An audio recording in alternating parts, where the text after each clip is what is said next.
At heto, napadaan na naman tayo dito sa may sampalukan. At meron kasi kung mga scratch na mga isda at sasampalukan natin. Eto, marami tayong nakuha. At pagkakuha ko nga niyan, eto, naligo na naman ako sa tapat ng pinagkuhanan ko ng sampalok. Dahil malapit nga lang po ito sa beach na pagliliguan. Kaya naligo na rin ako. Siyempre, no choice Wala naman tayong ibang paglilibangan dito kundi maligo, tsaka maligo, at tsaka maligo. Yun lang.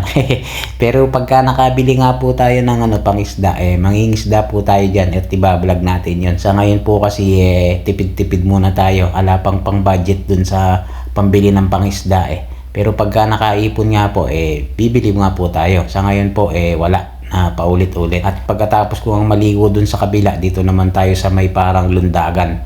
Siyempre, dito tayo maliligo. At sinukat ko nga, sakto lang yung lalim na hanggang dibdib. Kasi mamaya masyadong malalim mahirap na at hindi tayo sanay lumangoy.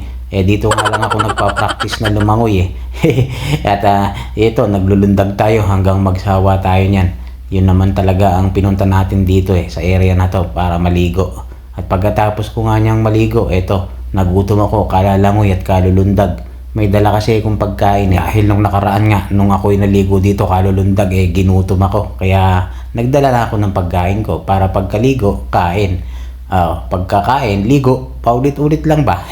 Kaya naman pagkatapos ko na tong kumain, naligo ulit ako. Pero hindi ko na po ipapakita sa vlog dito kasi nga po baka masyadong humaba na yung ating istorya. Special shoutout ko lang pala itong si Kabayan na tutuwa sa aking mga vlog from Germany. Ingat po kayo dyan. God bless.